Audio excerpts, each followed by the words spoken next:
When choosing a server to host your own stuff, you might think that you need quite a powerful server to host your websites and services that you run. Perhaps your website might blow up one day and you'll gather lots of page views that you're not able to handle because you've got a cheap server. You don't want that to happen. I'm going to show you just how much a small server can happen. Take my server, for example. It's a virtual server in a data center. It's a VPS. So that basically means that it's a very small slice of a bigger computer doing things. So it's not even a fully standalone computer. It's just a virtual server, basically. It's got one CPU and 2 gigs of RAM. So it's not even very powerful, right? So recently, a blog post that I wrote got to the top of Hacker News. That generated 80,000 plus views, and my server handled that just fine.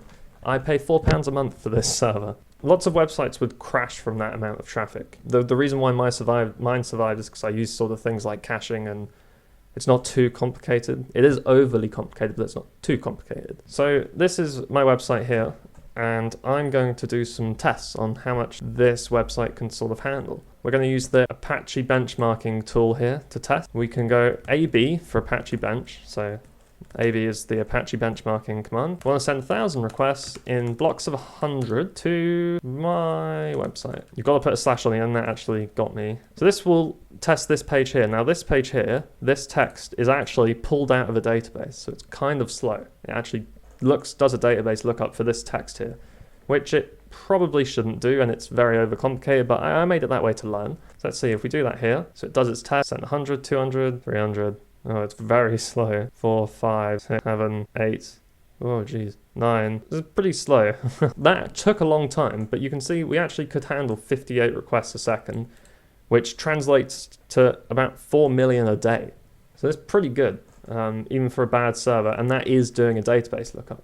Even though it can only handle 58 requests a second, it could still handle like 80,000 requests that getting to the front page of Hacker News brought me. So it's fine, it's good enough. However, this website's not a static website. Its content is dynamically generated and pulled from a database, generated on the server. So this web page you see here, well, not this web page actually, but say a blog post. So these are actually generated on the website. So this HTML doesn't actually exist. So basically what this does is it goes onto the server and pulls each of these blog posts from the database and then builds the HTML on the server and then sends this up to the user. So it does server-side rendering of HTML template. It's quick, but it's not as quick as a static website, which is why you just have the HTML. You don't need to go to a database or render it or anything. I could easily replicate this with a static site generator, but let's test a static site. So this is peepopoll.com, which is a very simple website I've made basically to help Twitch streamers poll their chat, whatever. It's a bit of a joke, but it works quite well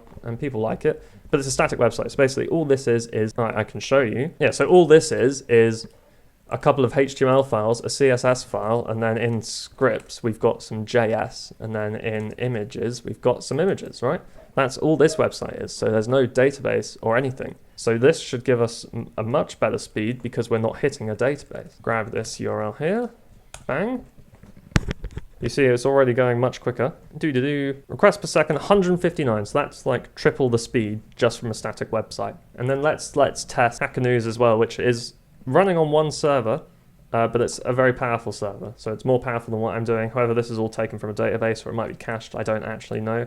But let's just see what sort of an enterprise level can handle. This is slower than a static site, and that's because it is dynamically generated. Only 107 requests a second, although this actually sort of means that my really cheap static website is actually quicker than this enterprise site. But that's just how quick static websites actually are. They're just insanely fast, and even though it only said, say, 180 requests a second, that's probably the amount of requests my server can send to it. It could probably handle thousands, right? And there are ways to test that. It basically involves getting a stronger network connection as well as computer. How would I improve my website and make it faster? The first thing I want to do is make this a static website, right? There's no reason for this to be not a static website.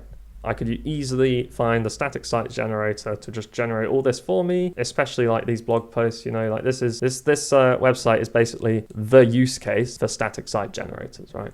Perfect for things like this. You can even build something like I've got here, like a little microlog or a full blog post, author pages. You can do all these with static site generators, right? And you can even do sort of like ad hoc pages like I've got here and here. So I'm actually not going to staticify this website because I quite like how it is, you know, it's written in Django and I can sort of test new things that I learn about Django on this website. So Django is a way to write websites in Python, basically. That's basically what it is, but this website also has probably got bad queries, so I've written the SQL queries to get the data poorly, so I could optimize those. I could optimize the caching on my website. There is caching for blog posts, but only blog posts. So like this home page here isn't cached, this page isn't cached, these pages aren't cached at all. This listing, I don't believe is cached, but this page is, which is sort of why my website held up, because it hit the cache as opposed to my database, which is much quicker. So sort of the cache I'm using is called memcached, but you could use Redis or whatever, anything else. So if you actually got a static site, you can even just put something like varnish cache in front of it. Varnish cache basically goes, okay, I'm just going to cache your whole website, right? This wouldn't suit my website because I edit blog posts.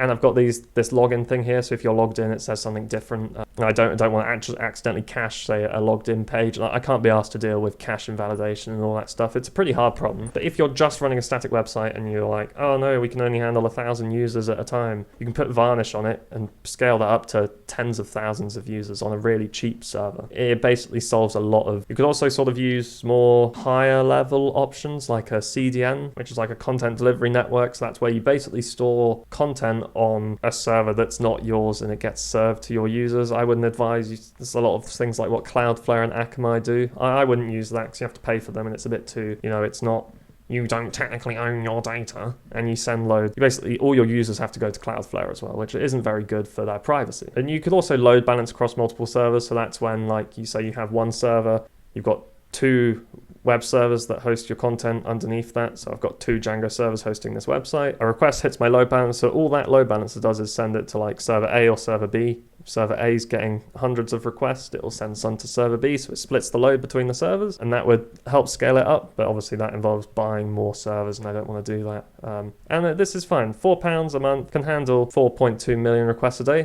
Pretty good. So Apache Bench, the actual tool that we were using to test, it's only a benchmark, so it doesn't give true results. However, it gives you an idea of what you can sort of handle. So it gives you an idea of what the server that you're hosting your website on is capable of. It's sort of the main bottleneck with Apache Bench is what you're actually running it from. So like I said before, if we run Apache Bench on a really powerful server, we can get a better idea of the true result. But this gives sort of a good enough result. Anyway, thanks for watching. I actually hope you learned something in this video and got an idea of just how powerful cheap servers are, especially if you're hosting static websites, or even if you're hosting a bloated and poorly designed website like mine is. Yeah.